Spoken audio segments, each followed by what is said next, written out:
Bonjour les enfants, nous voilà à nouveau par vidéo. Alors on espère que bientôt on pourra enfin se retrouver encore une fois tous ensemble. Mais pour le moment je suis heureuse de vous retrouver et nous allons continuer à cheminer pour suivre Jésus que nous avions quitté la dernière fois, vous vous souvenez, à Nazareth. On avait vu qu'il grandissait comme n'importe quel enfant. Comme vous, comme moi, il a appris à parler, à marcher, il s'est fait mal, il a été consolé par sa maman, par son papa, Joseph et Marie, et il a grandi. Et aujourd'hui, on va le retrouver des années plus tard, où il va commencer la mission que son père lui a confiée. Alors pour démarrer ce temps, on va chacun faire un très beau signe de croix, pour montrer qu'on vit ce temps pour se mettre en présence de Dieu et se mettre à son écoute. Au nom du Père, et du Fils, et du Saint-Esprit. Amen. Alors on l'a dit, Jésus grandit comme tous les enfants, à Nazareth. Et devenu adolescent, puis jeune homme, Jésus apprend le métier de charpentier. Vous vous souvenez, on a vu que Joseph travaillait le bois, était charpentier. Et pendant 30 années, Jésus vit une vie ordinaire, la vie des hommes de son temps. Et il accomplit chaque geste avec un amour infini, avec l'amour de Dieu. Le monde de ces petits événements de la vie de tous les jours, Jésus les vit unis à son Père. Et seuls Marie et Joseph savent que Jésus est fils de Dieu. Et après ces 30 années de vie cachée à Nazareth, Jésus commence sa mission. La mission pour laquelle il est venu sur terre. Ramener le cœur des hommes vers Dieu son Père et leur Père. Et cette bonne nouvelle que Jésus annonce commence à se répandre partout. Les foules accourent de tous les villages et de toutes les villes environnantes. Elles veulent le voir, l'entendre et se faire guérir par lui. Et Jésus choisit maintenant, et c'est ce que l'on va voir aujourd'hui, des amis qui seront toujours avec lui, avec qui il partagera tout. Et plus tard, ils continueront sa mission. Alors on va écouter la parole de Dieu en se rendant bien disponible pour écouter comment Jésus a rencontré et choisi ses amis. Un jour, Jésus se trouvait au bord du lac de Génézareth. La foule se pressait autour de lui pour écouter la parole de Dieu. Il vit 2 barques amarrées au bord du lac. Les pêcheurs en étaient descendus et lavaient leurs filets. Alors vous avez entendu, pourquoi est-ce que la foule vient vers Jésus? Elle vient pour écouter la parole de Dieu. Toute cette foule vient pour écouter Jésus. Elle a soif de la parole de Dieu.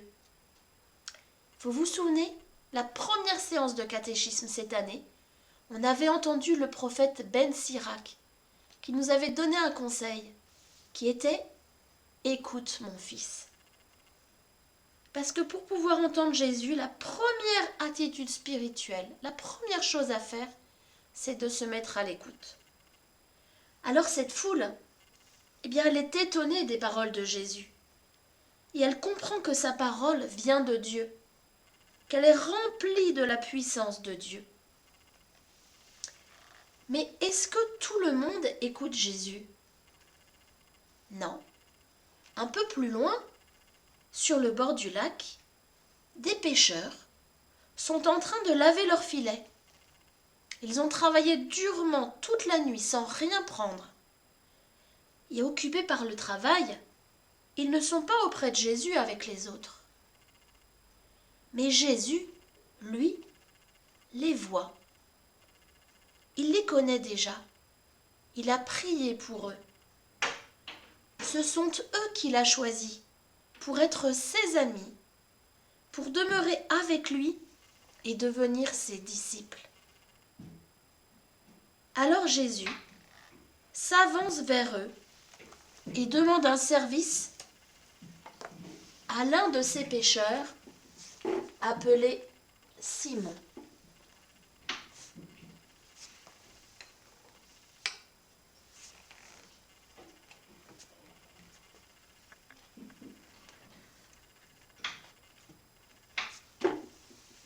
Alors écoutons à nouveau la parole de Dieu. Jésus monta dans une des barques qui appartenait à Simon et lui demanda de s'éloigner un peu du rivage. Puis il s'assit et de la barque, il enseignait la foule. Alors Jésus monte dans la barque de Simon. Voyez, c'est Jésus qui fait le premier pas. Dieu vient toujours au-devant des hommes. Mais après, c'est à nous de répondre, parce qu'il ne nous forcera jamais. Et maintenant, eh bien Simon est à côté de Jésus, tout près de lui, et il l'écoute. Et il entend tout ce que Jésus dit à la foule. Et quand Jésus a fini de parler, il dit à Simon, « Écoutez ce que dit la parole de Dieu.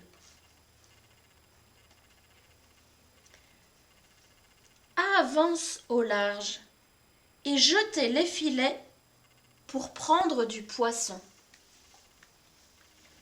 Jésus lui demande de recommencer à pêcher. Mais Simon, il connaît bien son métier. Lui, il est pêcheur depuis toujours. Pas Jésus. Jésus, il était charpentier. Et Simon, il sait bien qu'on ne peut pas attraper les poissons pendant le jour. Parce que les poissons, ils se réfugient au fond du lac quand il y a de la lumière. Les poissons, ils se trouvent près de la surface de l'eau seulement pendant la nuit. Et Simon et ses compagnons, qui sont des vrais pêcheurs, eh bien, ils ont essayé de pêcher toute la nuit et ils n'ont rien pris. Alors comment est-ce que Simon va réagir quand Jésus lui demande d'avancer au large? Lui, le charpentier. À lui, Simon, qui est pêcheur. Il pourrait très bien dire à Jésus, « Tu n'es pas pêcheur, tu ne connais pas ce métier, ni ce lac. » Et refuser de jeter son filet, il doit être fatigué après avoir travaillé toute la nuit. Mais non. Dans la barque, Simon a écouté la parole de Jésus. Et déjà, son cœur s'est ouvert. Et il répond, « Écoutez, Maître, nous avons peiné toute la nuit sans rien prendre. Mais, sur ton ordre, je vais jeter les filets. » Simon a compris que Jésus est un maître, c'est-à-dire quelqu'un qui connaît très bien la parole de Dieu. Il fait confiance à Jésus. Il lui obéit. Et il jette des filets.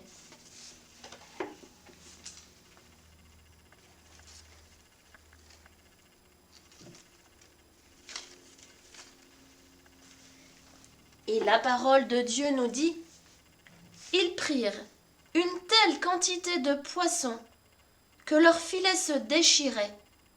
Ils firent signe à leurs compagnons de l'autre barque de venir les aider. Ceux-ci vinrent, et ils remplirent les 2 barques, à tel point qu'elles enfonçaient. » Comment est-ce que Simon et ses compagnons réagissent-ils à cette pêche extraordinaire? Ils avaient essayé toute la nuit, ils n'avaient rien pris. Et là, Jésus leur dit, « Jetez vos filets au large. » Et leurs filets croulent sous les poissons. Écoutez bien. À cette vue, Simon-Pierre tomba aux pieds de Jésus en disant, « Seigneur, éloigne-toi de moi, car je suis un homme pécheur. » L'effroi, en effet, l'avait saisi, lui et ceux qui étaient avec lui, devant la quantité de poissons qu'ils avaient prise. Et de même Jacques et Jean, fils de Zébédée, ses compagnons. Simon-Pierre tomba à genoux devant Jésus. Est-ce que ça vous rappelle quelqu'un? Vous vous souvenez? Moïse. Moïse devant le buisson ardent, qui lui aussi avait compris qu'il était devant Dieu et qui s'était prosterné devant le buisson ardent, ou les rois mages encore récemment à la crèche, devant l'enfant Jésus. Est-ce que vous avez entendu comment Simon a appelé Jésus? Tout Tout à l'heure, il l'a appelé maître. Et là, il l'appelait Seigneur. Ce nom, nous l'avons déjà rencontré. C'est un nom qui désigne Dieu lui-même. Souvenez-vous, Dieu avait révélé son nom à Moïse. Ce nom exprime le respect et la confiance de Simon-Pierre. Il a compris que Jésus n'est pas seulement un homme comme les autres. Jésus n'est pas seulement un maître qui dit de belles choses sur Dieu. Il est rempli de la sainteté de Dieu, de sa puissance. Il est le Seigneur. Simon-Pierre se trouve devant le mystère de Dieu. Il sent la différence qu'il y a entre Jésus et lui. Il se sent petit devant Jésus, comme il est loin de lui ressembler. Il sent tous les obstacles qui sont en lui. Il reconnaît son péché et s'exclame : « Seigneur, éloigne-toi de moi, car je suis un homme pécheur. » Mais Jésus connaît le cœur de Simon. Il connaît sa générosité. C'est lui, Simon-Pierre, que Jésus a choisi. Alors Jésus lui dit : « Sois sans crainte. Désormais, ce sont des hommes que tu prendras. »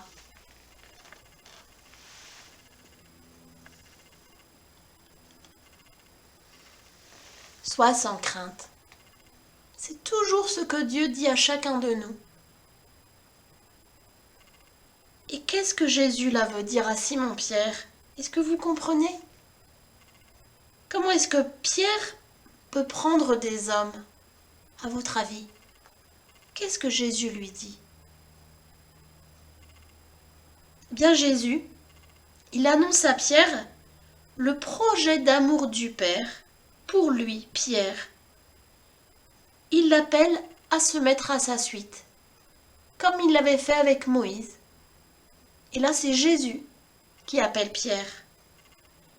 Et il poursuivra l'œuvre de Jésus avec les 11 autres amis que Jésus choisira et que l'on appellera apôtres. Plus tard, à leur tour, au nom de Jésus, Pierre et les apôtres appelleront d'autres hommes à suivre le Seigneur Jésus. Et maintenant, Jésus attend la réponse de Simon-Pierre, de Jacques et de Jean.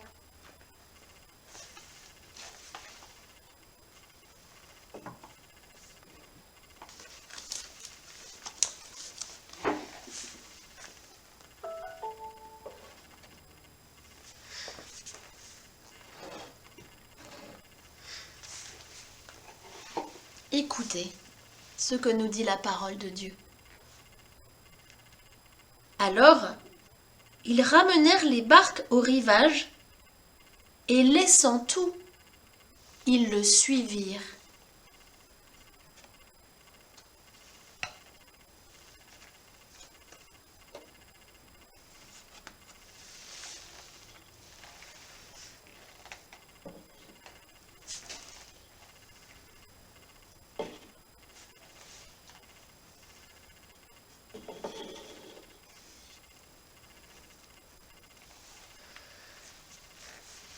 Bien sûr, ils ne veulent plus quitter Jésus.